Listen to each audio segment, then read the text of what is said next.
From gang-torn communities to extreme poverty areas, we take a look at the most extreme homicide statistics in the world.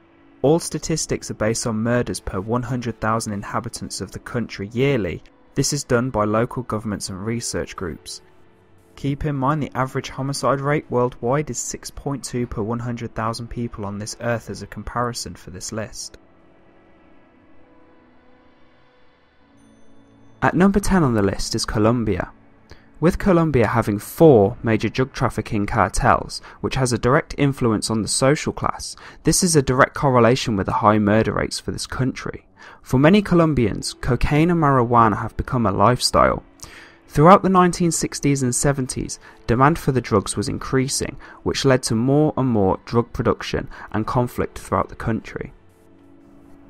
Even though authorities are cracking down on drug production and has halted the country's cocaine production by up to 60% from its peak in 2000, the cartels are still actively seeking to recruit and abuse local people in efforts to further their profits and their criminal activities. With kidnapping, gang violence, drug-related incidents in Colombia are providing a murder rate of 30.8 people in every 100,000. This is based on 2012 statistics provided. Many people would consider South Africa somewhat safe, with the massive reduction of crime and murder in the country over the past few years. But, unfortunately for the inhabitants of this country, killings still take place regularly, making South Africa number 9 on the list. Many people in this country view violence as a legitimate way to resolve conflicts, and in many cases it has become a normal way of life for many communities.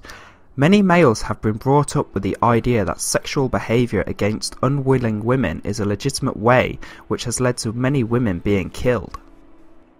All of this compounded with a very poor justice system that is very corrupted and inefficient. Many criminals often get away unpunished for violence. In some parts of South Africa, drug gangs bribe local police forces with money and other goods in order for them to look the other way. South Africa has a murder rate of 31 in every 100,000 people in 2012 statistics. This may seem barbaric, but this has dropped significantly since 1995, which was at a massive 64.5 in every 100,000. At number 8 is a place not many people would have heard about, but has a surprisingly high rate of homicide. In St. Kitts and Nevis, which is a small population of around 50,000 people, murder is actually rife. Unfortunately, not much reporting is provided on the crime data by the local government, but what little is provided, we see murder, rape, robbery and assault being atop of the list. The death penalty is still in effect for this country for those who do commit murder, but with the last person being hanged in 2008 and a very low rate of prosecution, many actually get away with murder. Many countries advise tourists travelling to St. Kitts and Nevis not to walk alone and to avoid the streets entirely at night. With a small population, the murder rate is 33.6 people in every 100,000. That means out of the entire 50,000 population, 18 people were murdered in 2012. This does not include all other crimes committed.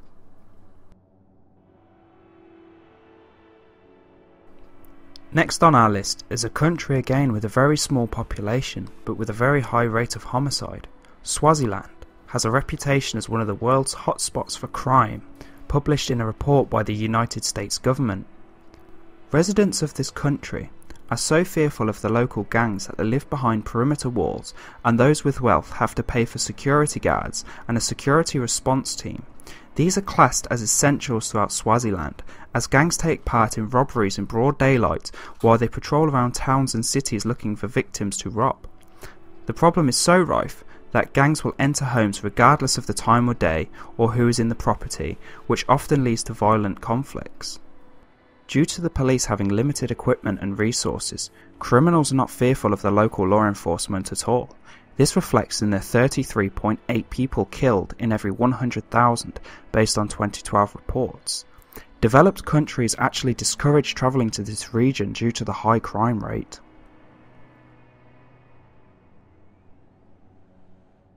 At number 6, we have Jamaica. While murder in this country is high, it is certainly concentrated in certain areas such as Kingston, Montego Bay and Spanish Town. Jamaica has had a consistent high murder rate for many years and has been described as a national challenge of unprecedented proportions. Drug trade is rife in urban areas of Jamaica, making it a very dangerous place for local residents and visitors alike. Conflict between drug gangs is a daily occurrence, with revenge killings or simply fighting over areas of drug trade. In an effort to combat these problems in the urban areas, government figures have increased police patrols and implemented anti-gang measures in an attempt to reduce the amount of homicides that take place. This has worked in some manner, as since 2011 there has been a consistent downturn in the homicide rates. Even with the success of the police forces and restrictions in place, at 39.3 homicides per 100,000 inhabitants, there is still a very long way to go.